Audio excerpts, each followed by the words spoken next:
Okay, let's recap statistical inference for difference in population means when sigma 1 and sigma 2 are unknown but assumed unequal this time. Okay, so we don't know what sigma 1 and sigma 2 are, but we can assume that their dispersions are not the same.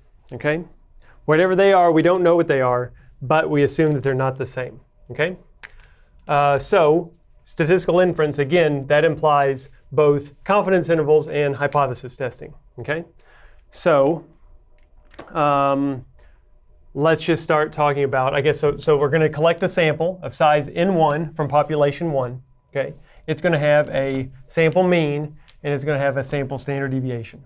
Okay, then we'll collect a sample of size N2 from population 2, calculate its sample mean and its sample standard deviation. Okay, and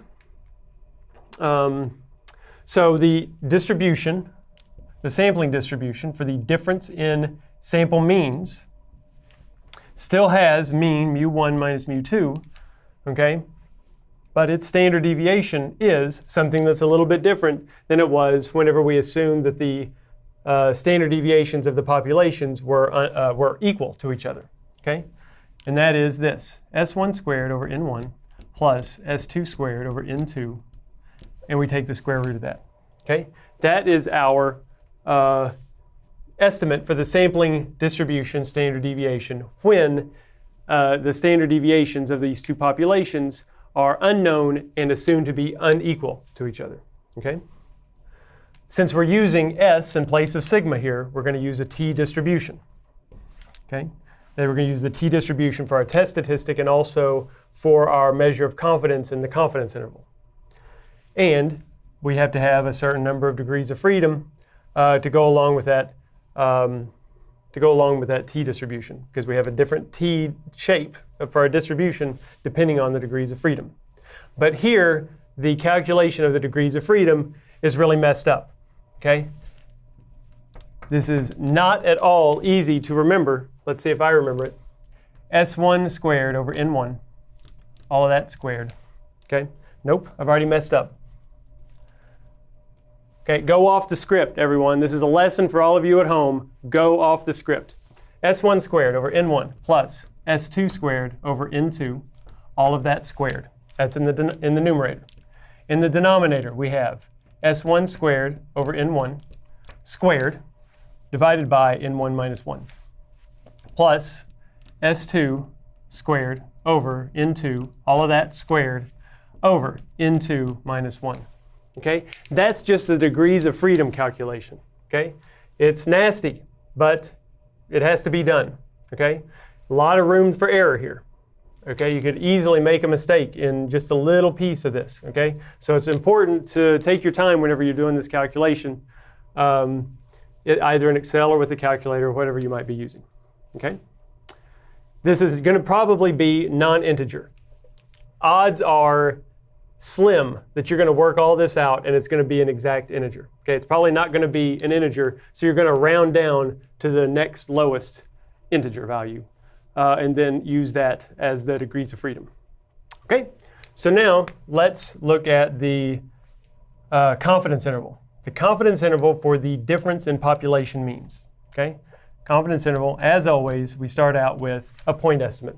Here is our point estimate for the difference in population means. To that, and from that, we're going to add and subtract a margin of error. The margin of error is a function of three things: variability, sample size, and confidence. Our measure of confidence is t degrees of freedom, alpha over 2. Okay, there's the degrees of freedom. And then, of course, alpha over 2, we know what that is, times this standard deviation right here. The standard deviation of the sampling distribution, s1 squared over n1 plus s2 squared over n2. Okay, so in here, this is the margin of error. We are accounting for variability, sample size, and confidence. Okay, so this is our confidence interval, within which, so once we have these two bounds, we think that mu1 minus mu2 lies in there somewhere with 1 minus alpha times 100% confidence. Okay? So now let's talk about hypothesis testing. Same kind of idea, variations on a theme. Okay? We could be talking about whether the two means of these two populations are equal to each other, or alternatively, not equal to each other. Equality is always in the null, so the not equality statement here, not equal to, would be in the alternative. And like before, we can rewrite this, okay, to look like this. Okay. So we have this kind of idea. We could also have this, where we want to know if mu1 is greater than or equal to mu2, or mu1 is less than mu2. Okay. Again, equality in the null, strictly less than in the alternative. Or we could have, mu1 less than or equal to mu2 in the null hypothesis. Again, equality there. The contradictory statement would be strictly greater than. Okay? So we only have 3 different options for our hypotheses, just the same as always. Okay? Equality versus strict inequality, greater than equal to versus strictly less than or equal to versus strictly greater than. And our test statistic is something that, again, just another variation on a theme. How different is our sample evidence from the hypothesized value in standard deviation units? Okay, where here our standard deviation units is the standard deviation of the sampling distribution, S1 squared over N1 plus S2 squared over N2. Okay, so how different is this from this in standard deviation units? If it's far enough away, then it may lie out in the tail. Therefore, we might end up rejecting the null hypothesis if this is far enough different from this. Okay? So again, statistical inference using confidence intervals, hypothesis testing for the situation where sigma 1 and sigma 2 are unknown but assumed to be unequal to each other. Here is the standard deviation of the sampling distribution for this case. And here is the degrees of freedom. So whenever sigma 1 and sigma 2 are unknown but assumed equal, we had a weird standard deviation, the pooled standard deviation calculation, and a very straightforward degrees of freedom.